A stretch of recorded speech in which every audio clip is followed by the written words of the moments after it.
Добрый день, дорогие подписчики и зрители канала. Прошло 2 дня с посадки, отдохнул.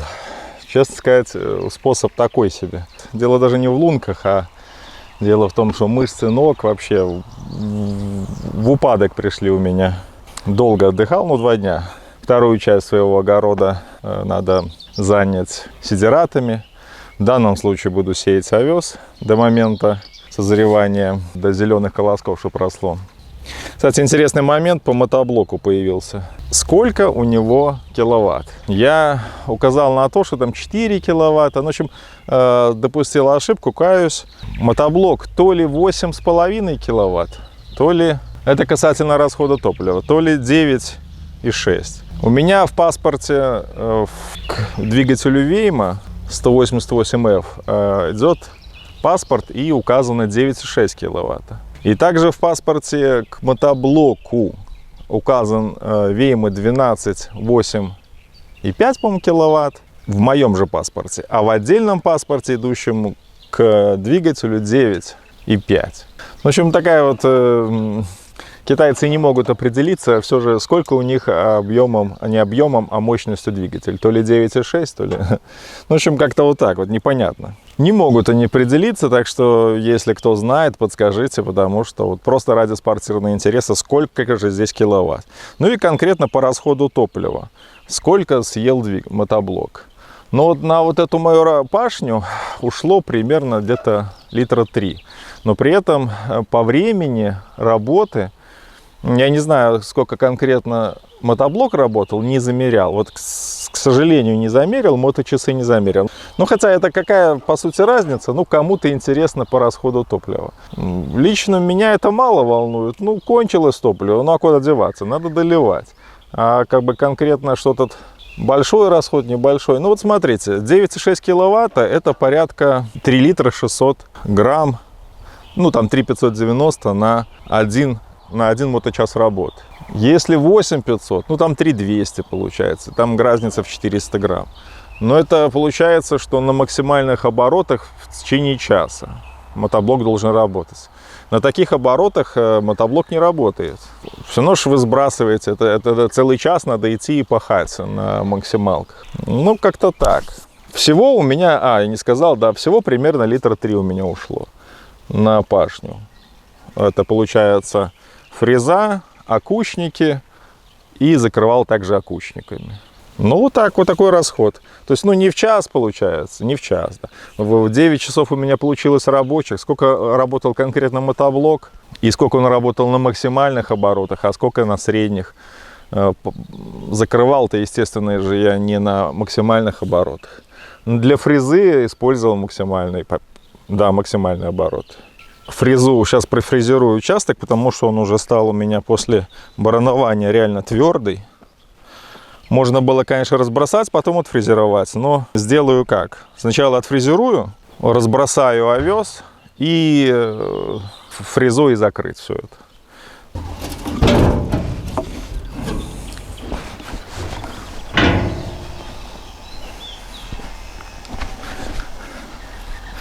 Фреза весит 50 килограмм по паспорту. Ну да, она где-то так и есть. По тяжести она как газоблок. Сырой. Чтобы одеть фрезу, нужна сноровка. Сноровка в том, что вроде бы у Смаргони все как бы прекрасно, идеально, но ставишь корень, не получается. Качество, то ли качество упало. В общем, если вы одеваете фрезу до упора, то на внутреннее отверстие на добрых 7 миллиметров проходит дальше. То есть токарь, который снимал ограничитель с корпуса вала, снял лишних 6-7 миллиметров. Потому надо постоянно ловить зазор.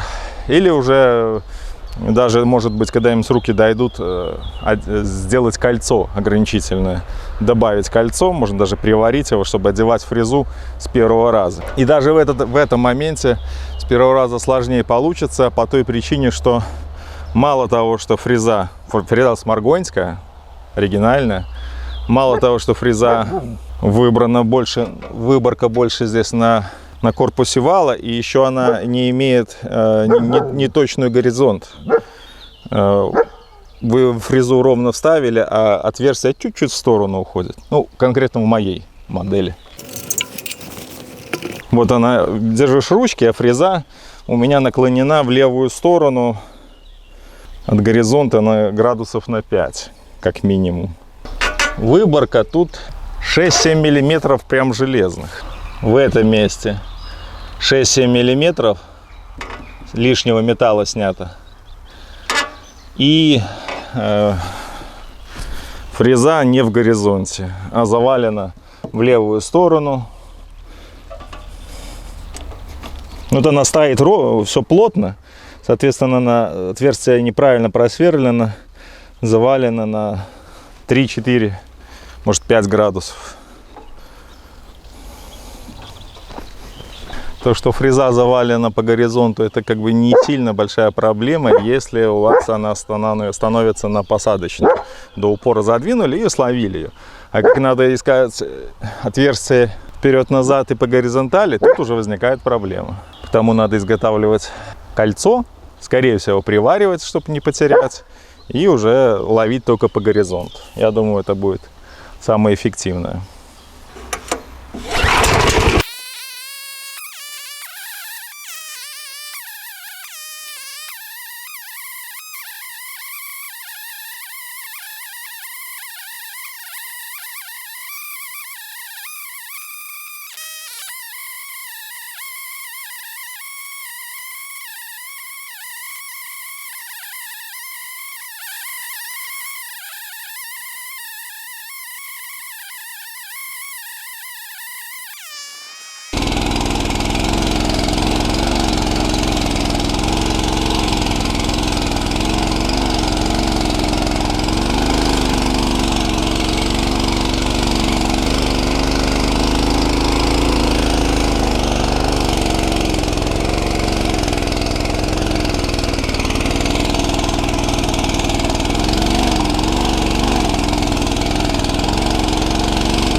Ну вот, несмотря на сушь, земля весьма влажная, так что расти все будет.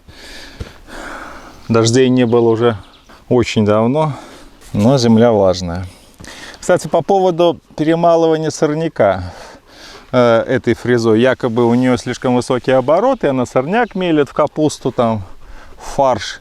Ничего подобного. С этим я не соглашусь категорически, по той причине, что сам проверял на это.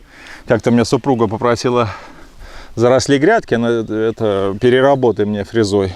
Я прошелся и потом граблями ковырь, а весь сорняк просто выкопал, но не разорван. Я не спорю, может быть длинный сорняк, у которого очень длинные корни, он его и срежет, но все, что поверхностно, более-менее на глубину 15 сантиметров, ничего не трогает, и можно все это извлечь потом граблями. В капусту ничего не мелет. Очень часто просто слышал о том, что именно культиватор, так как у него ниже обороты, значительно лучше подходит для земли, чем фреза. Ну, не знаю. Насчет культиватора, ну, как по мне, что фреза, что культиватор имеют место быть. И сказать, чтобы фреза в пыль все измолола, нет. С этим я не согласен. Плюс можно уменьшить количество лопастей, количество фрез, и еще будет и легче мотоблоку, и более крупное измалывание будет. Точнее, фрезерование будет более крупное. Так, ну все, засеиваю. Тут 2 ведра у меня. Ну, земля тяжелая. Земля реально тяжелая. По ней даже ходить тяжело. Не говоря уже про то, что фрезы. Фрезы работают на пределе. Точнее, мотоблок вот уже на грани. Если его сильно засадить, он и заглохнет. А вот все, что росло вместе с корнями, при желании можно програбить и все. По-хорошему, конечно, надо было бороной все это закрывать, но в данном случае мне просто лень брать борону. Куриный просто вместе с корнем просто вынимается и уносится. Ничего, фреза не перемолола, капусту не изрубила.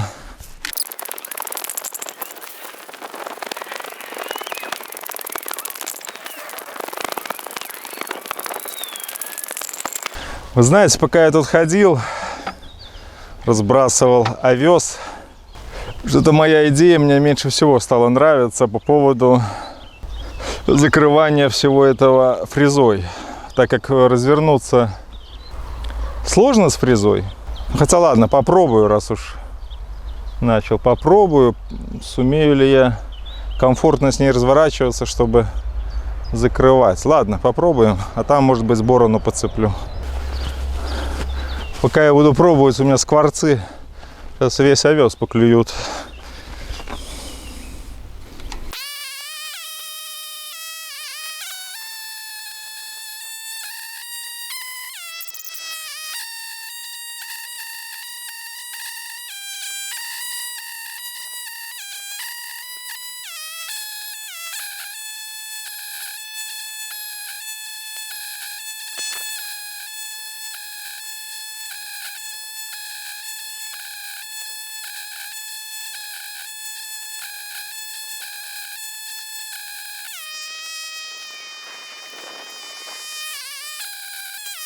Ну что ж, закрыл фрезой овес. Скажу сразу, это не ее работа, с ней сложнее это дело, чем с бороной. Дело в том, что у меня борона далеко, ее доставать тяжело. Она не на улице, не в сарае, там наверху в доме. Потому решил попробовать. Ну а как? Как узнать, если не пробовать? Это не ее работа. Во-первых, она 60 сантиметров. Во-вторых, на разворотах тяжело. Если с бороной ты можешь заходить в разворот, и она никак не повлияет, то здесь, когда фреза заходит в поворот, она, получается, если вы поворачиваете налево, то фреза выкапывает рытвину глубиной там сантиметров 15, шириной сантиметров 10-15 также. То есть такая рытвина круговая получается. Неровно ложится.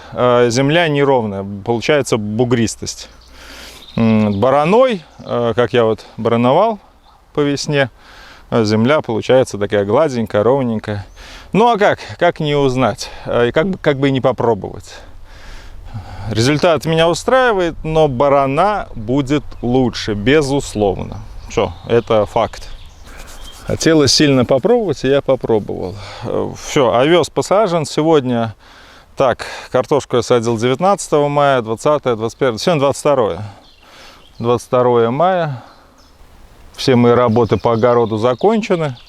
Ну, сейчас будем ждать, пока рожь подымется, зеленые колоски появятся, и фрезой все это мы перемелим, чтобы получился... Что там получается? Плодородка получается.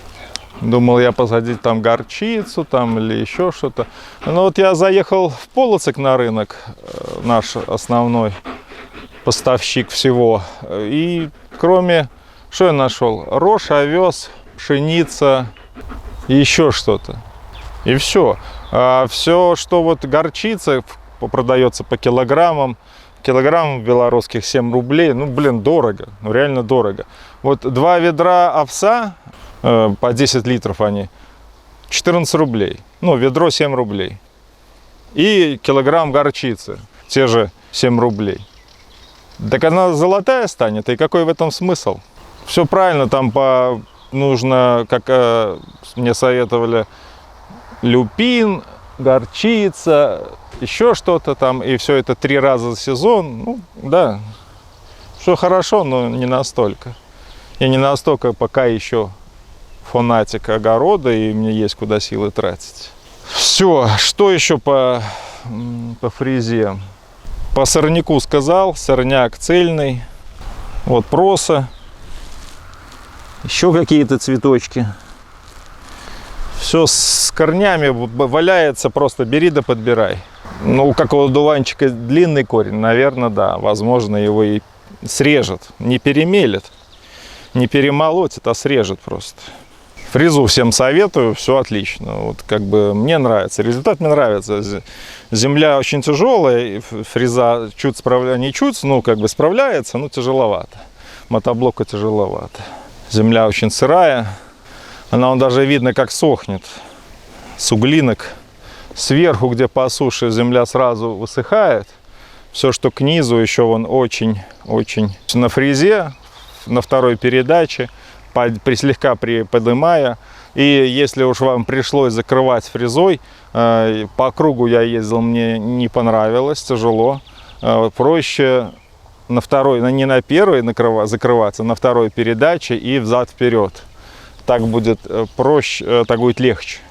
И не будет таких при завороте бугров этих. Так развернулся туда-сюда, туда-сюда. Это самое правильное использование фрезы.